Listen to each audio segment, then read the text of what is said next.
Hi, my name is Wayne, and this is Type Tested. I've been working on this Underwood Champion from 1950, and while I was putting the thing back together, it occurred to me that it would be worthwhile to do a video to show how to remove the Platen feed rollers for cleaning and how to reinstall them. This typewriter is a little bit different than the others, so I think it's worth taking the time to do this. Now, it's not difficult, it's just a little different. Now, let me start by giving you a quick overview of the controls here, because there are some that I like to use while I'm doing a Platen removal just to make things a little bit easier. So, we have the carriage relief on both sides, here and here. So there and there. We have the feed roller release, paper release, which also puts the paper bale forward. Obviously, we have the line advance.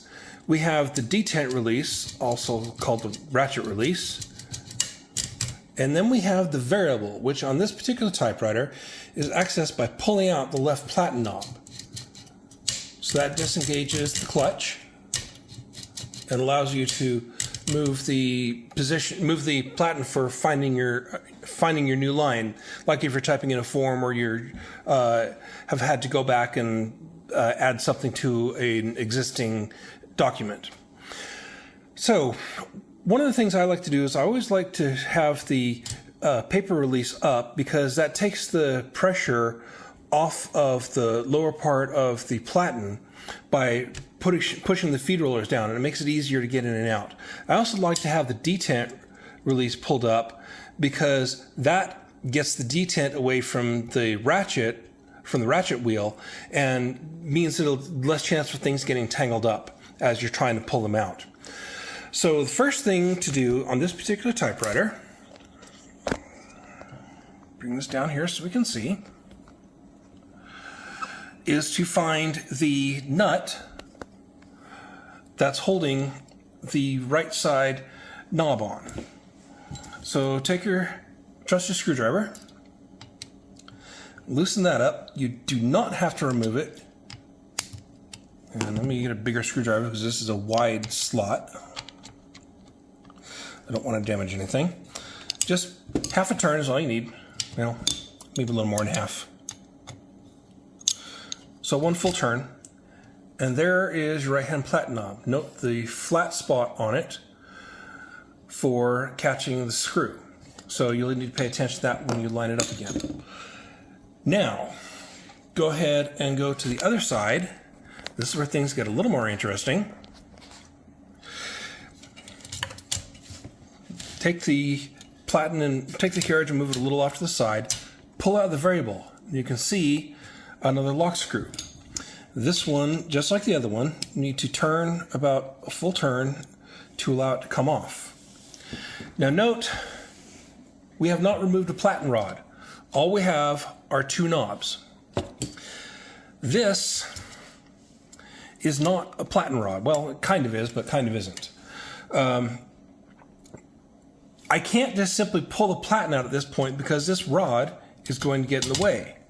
So I have to take a small screwdriver, and you can also use the other Platen knob, and push it in past the frame. Then, zoom out again, I can lift the Platen knob up by this side, and I have to make sure that the line advance stays away from the ratchet wheel, so I can pull the Platen out. So there is the end of the rod,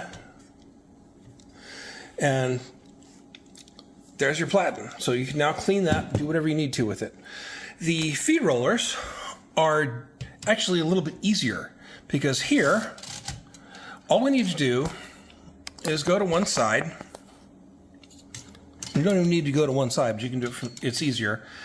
Just lift it up with the screwdriver, get the line advance out of the way, and it pivots up.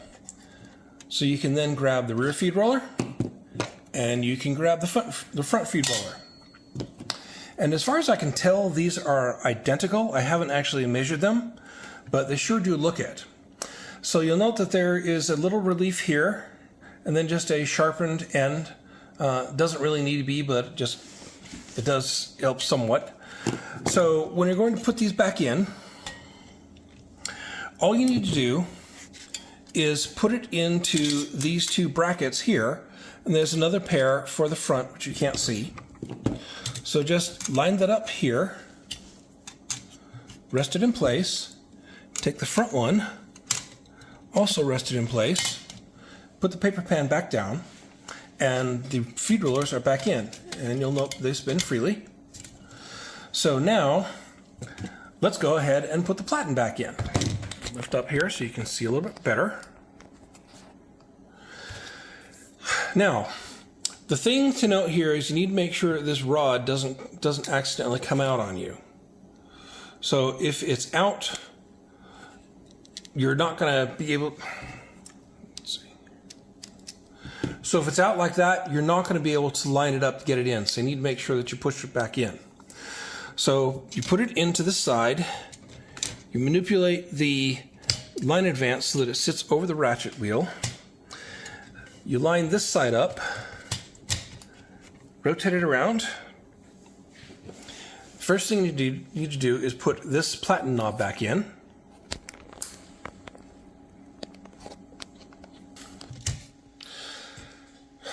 Now, before I put this in, what I need to make sure I do is I need to push that rod out on the other side so that I can access it to put the other knob on.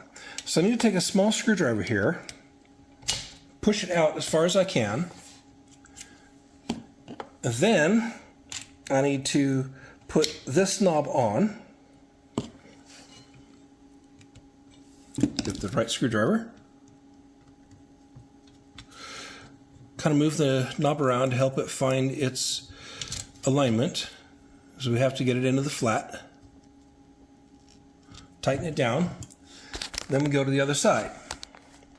So I want to move the carriage so this is out past the frame. Find the flat here.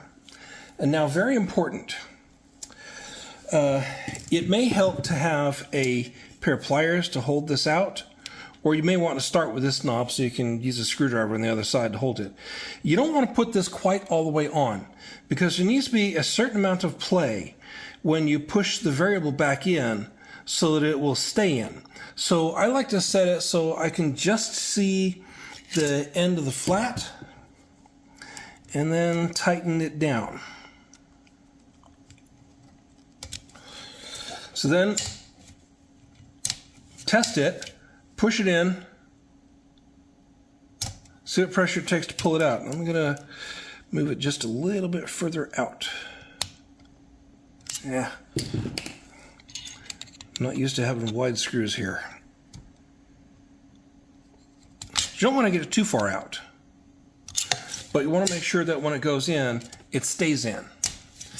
The reason for that is if you're typing along and you hit the line advance, if everything is back in place, and it's not all the way in because the knob's in the right space, when you hit the line advance, the variable is going to pop out and the line advance isn't going to work right.